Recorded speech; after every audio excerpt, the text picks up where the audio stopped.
Assalamualaikum warahmatullahi wabarakatuh. Bismillahirrahmanirrahim. Alhamdulillah. Wassalatu wassalamu ala rasulillah wa ala alihi wa ashabihi ajma'in. Qala Allah ta'ala fi kitabihil karim. A'udzu billahi minasyaitonir rajim. Wa ma umiru illa liya'budullah mukhlishina lahuddin. Sadaqallahul azim. Terima kasih Ustaz pengacara majlis, ngurusi dan ahli-ahli jawatan kuasa masjid, tuan-tuan dan puan-puan, anak-anak pelajar-pelajar, mudah-mudahan dirahmati, diberkati oleh Allah Subhanahu wa taala. Di antara surah yang paling kita ingat, yang dekat dengan kita ialah surah Al-Alaq, ataupun yang kita sebut dengan Iqra. Al-Alaq tu tak berapa nak tahu surah apa tau. Tapi kalau sebut surah Iqra, lajulah. Iqra bismi rabbikal ladzi khalaq. Khalaqal insana min 'alaq. Bacalah dengan nama Tuhan kamu yang menjadikan. Baik, tuan-tuan yang saya hormati, surah ini sebenarnya dekat dengan kita, cuma kita tak perasan. Berkali-kali kita baca di dalam Al-Quran yang Allah menjelaskan bahawa Al-Quran ini petunjuk, huda lil muttaqin. Kalau kita tengok dalam peristiwa Gandhi mati ditembak, bila dia buat mogok lapar, dia berpuasa, dia tak nak makan, datang orang tembak dia. Gandhi ni orang tembak dia. Bila orang tembak dia, dia cedera parah. Dalam waktu dia cedera parah tu, dia sebut huda.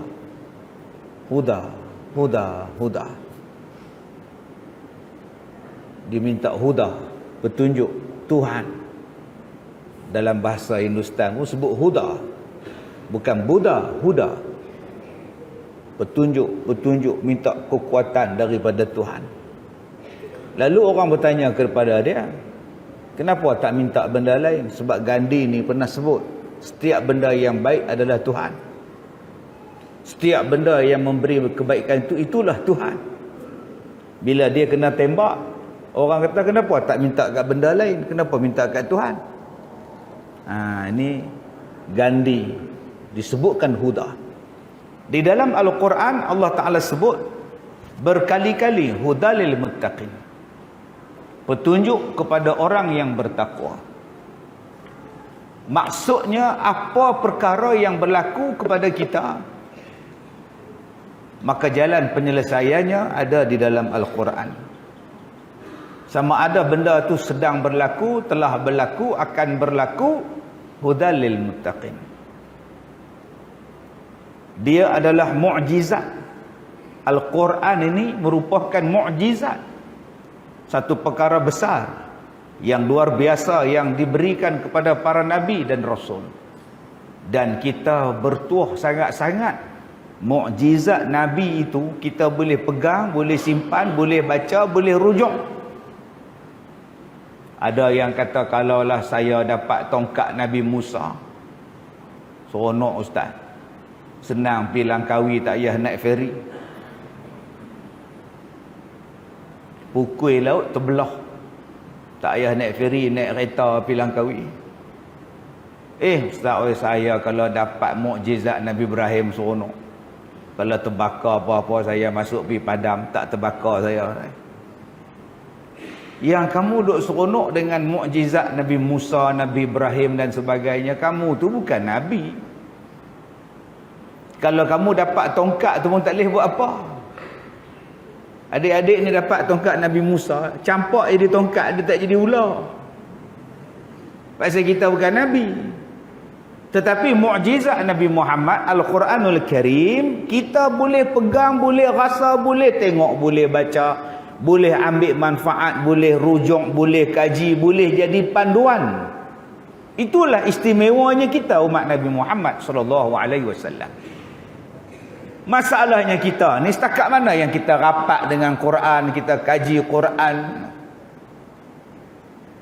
Iqra Bacalah. Perintah daripada Allah. Adik-adik ni belajar bahasa Arab ni. Iqra. Perintah. Maknanya membaca ini bukan hobi. Membaca itu adalah perintah daripada Allah. Sebab ramai yang meletakkan membaca tu hobi. Dia letak sama baris dengan memancing. Nama Azizul. Asal Sungai Manik. Umur 18. Hobi membaca. Salah tu. Hobi memancing. Membaca bukan hobi. Perintah Allah. Boleh adik-adik bubuh dalam biodata. Hobi sembahyang. Tak boleh. Hobi puasa Ramadan. Pulau Ta'ang. Hobi. Itu kewajipan. Perintah daripada Allah. Kutiba alaikumusiyam. Perintah kutiba tu wajib. Dia tak boleh sebut hobi pada benda wajib.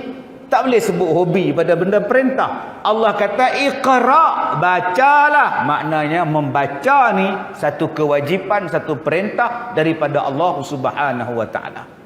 Persoalan dia berapa banyak membaca. Habis-habis SPM tak ada masa nak baca buku dah. Habis-habis mengaji ni malas aku baca dah. Patutnya membaca. Membaca apa? Kata Allah, iqra bismi rabbikal ladzi khalaq. Sebab tu membaca ada banyak-banyak jenis. Membaca tu ada banyak jenis. Ni membaca. Ni baca. Membaca. Kita tengok benda, kita baca. Okey, tu satu membaca. Baca Quran. Baca Quran saja berjenis-jenis cara bacaan Quran. Ada yang dipanggil tartil, ada yang dipanggil tadwir, ada yang dipanggil tahqiq, ada yang dipanggil hadar. Ada yang tengok sambil baca, ada yang baca dalam hati, ada yang duduk diam-diam dia baca dalam hati. Ada yang membaca tanpa tengok Quran, ada yang baca bila kena tengok baru boleh baca, tak tengok tak ingat. Macam-macam bentuk jenis bacaan. Bacalah buku sana, bacalah kitab sana, tambahkan ilmu dengan membaca. Yang kedua, membaca menggunakan pemikiran. Membaca menggunakan pemikiran. Setiap sesuatu kita baca. Ni makcik-makcik nak datang ni. Dia baca pada rumah. Kalau aku mari lambat, tempat perempuan tu sikit. Penuh tempat tu saat lagi. Aku nak duduk atas. Duduk atas pula. Tak nampak Ustaz Kazim. Hak betul-betul depan je nampak. Hak belakang tak nampak. Baik aku mari awal. Tu yang dia mari awal. Tu nama dia makcik yang membaca. Boleh faham? Saya pun kena baca juga. Yang saya nak ceramah malam ni di masjid lepas maghrib. Yang habis pukul 12. Pasal apa? Nama kuliah maghrib. Maknanya kuliah tu habis waktu Isyak habis, nama pun kuliah maghrib. Tapi setengah ustaz dia tak baca punya. Pukul 12 dia tak habis. Kalaulah semua orang membaca, insya-Allah dia berjaya. Sebab itu perkataan membaca ni banyak orang tua-tua sebut. Kita tengah makan nasi, dia datang. Assalamualaikum. Waalaikumsalam. Buat apa, Mat? Makan nasi. Kebetulan pula noh. Time hang makan aku sampai bagus punya baca. Bagus punya baca. Nampaklah. Tuan-tuan pergi tanya Cina Teluk Intan tu. Kedai lain semua tutup. Kedai dia yang buka hari raya. Orang pakat pi kedai dia. Wah, toking hang pandai menega tu. Orang lain tutup, hang buka. Mesti banyak untung hari ni. Kita meniaga, kita pandai baca mah.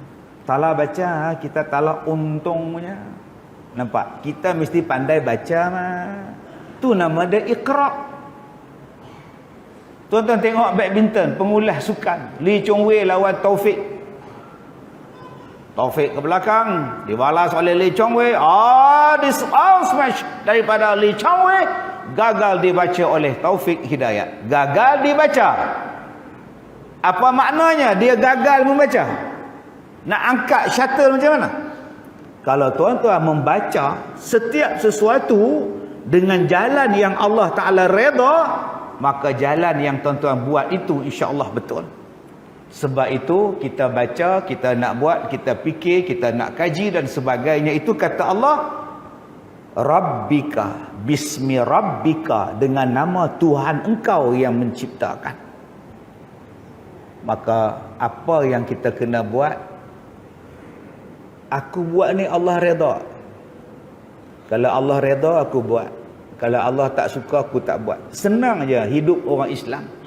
Kalau Allah redha aku buat. Kalau Allah tak redha aku tinggal. Senang je. Tak ada sebab kita nak buat dosa. Senang saja. Yang ni Allah redha, aku buat sungguh-sungguh. Yang ni Allah tak redha, aku tinggal sungguh-sungguh.